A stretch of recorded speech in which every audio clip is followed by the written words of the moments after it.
శ్రీ హనుమాను గురుదేవులు నాయద పలికిన సీతారామ కథ నే పలికెద సీతారామ కథ.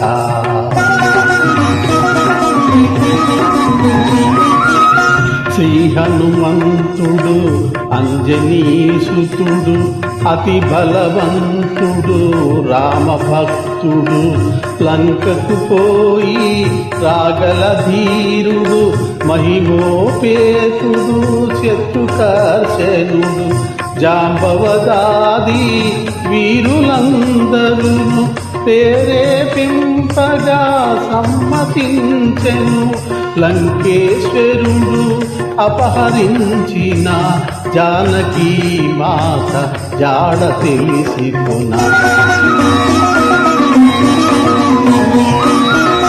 తన తండ్రి అయిన వాయుదేవునకు సూర్యచంద్ర బ్రహ్మాది దేవులకు వానరేంద్రుడు మహేంద్రగిరిపై వందనములిడే పూర్వాభిముఖుడై రామనామమున పరవశుడయ్యే రోమరోమమున పులకితుడయ్యే కాయము పెంచే కుప్పించి ఎగసే దక్షిణ దిశగా లంక చేరగా.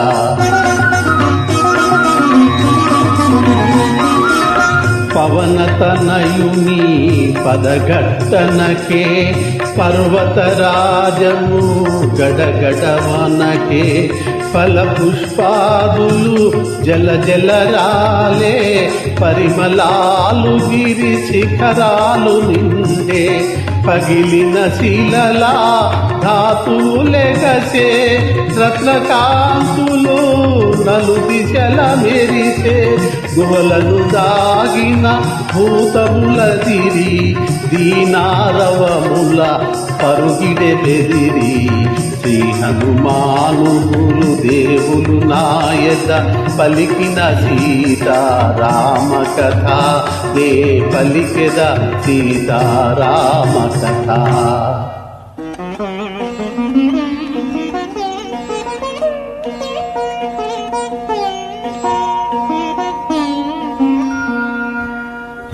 రఘుకులోత్తముని రామచంద్రుని పురుషోత్తముని పావన చరితుని నమ్మిన బంటుని అనిలాత్మజుని శ్రీ హనుమంతుని స్వాగతమిమ్మని నీకడ కొంత విశ్రాంతి తీసుకొని పూజలందుకొని పోవచ్చునని సగర ప్రవర్తితుడు సాగరుదెంతో ముదమున పలికే మైనాకుడితో.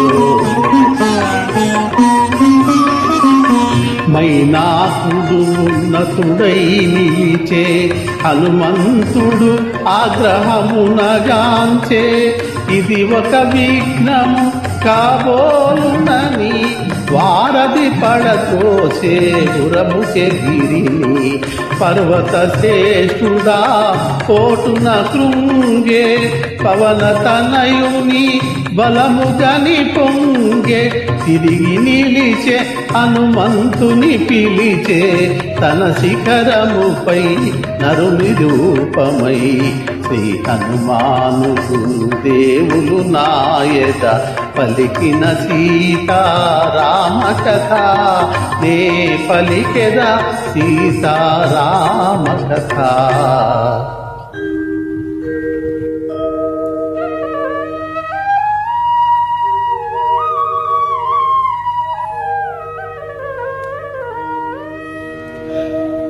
వానరోత్తమా ఒకసారి నిలుమా నా శిఖరాల శ్రమ తీర్చుకొనుమా కందమూలములు ఫలములు తినుమా, నా పూజలు కొని మన్ననలందుమా.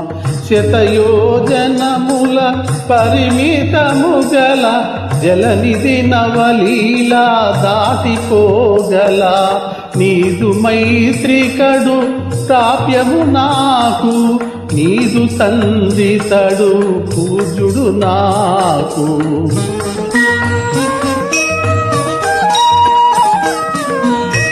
పర్వతోత్తముని కరమున నిమిరి పవన తనయుడు పలికెను ప్రీతిని. ఓ గిరీంద్రమా సంతసించితిని, నీ సత్కారము ప్రీతి నందితిని. రామకార్యమై ఏగుచుంటిని, సాధించు వరకు ఆగనంటిని. నే పోవలే క్షణమెంతో విలువలే, నీ దీవెనలే నాకు బలములే. శ్రీ హనుమాను గురుదేవులు నాయద పలికిన సీతారామ కథ, నే పలికెద సీతారామ కథ.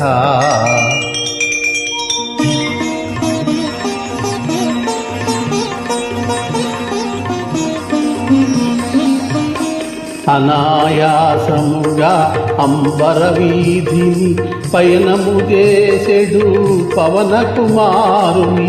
ఇంద్రాదులు మహర్షులు సిద్ధులు పులకాంకితులై ప్రస్తుతించిరి.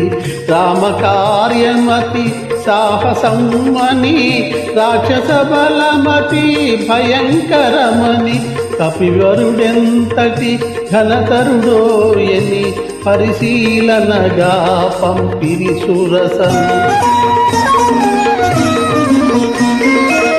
ఎప్పుడో నన్ను నిన్ను మృంగమని వరమసగి మరీ బ్రహ్మ పంపెనని, అతిగా సురస నోటిని తెరచే హనుమంతుడలికి కాయము పెంచే. ఒకరినొకరు మించి కాయము పెంచిరి, శతయోజనములు విస్తరించిరి. పైనుండి సురలు తహతహలాడిరి, ఇరువురిలో ఎవ్వరిదో గెలుపనిరి. సురసముఖము విశాలమౌటగని, సూక్ష్మ బుద్ధిగుని సమయమిదేనని, క్షణములోన అంగుష్ఠమాత్రుడై ముఖము వచ్చి వెలివచ్చే విజయుడై. పవన కుమారుని సాహసముగని దీవించ సురస నిజ రూపముగని, నిరాలంబ నీలాంబరముగనుచు మారుతి సాగెను వేగము పెంచుచు.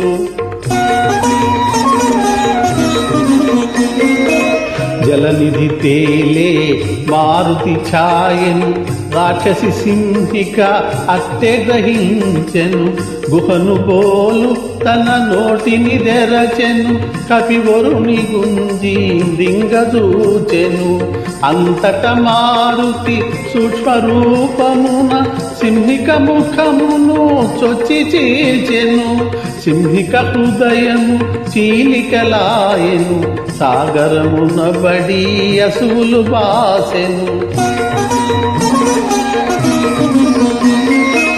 వారధి దాటెను వాయుకుమారుడు, లంక చేరెను కార్యశూరుడు.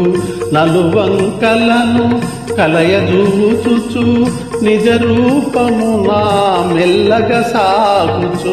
త్రికుటాచల శిఖరము పైన విశ్వకర్మ వినిర్మితమైన, స్వర్గపురముతో సమానమైన లంకాపురమును మారుతిగాంచెను.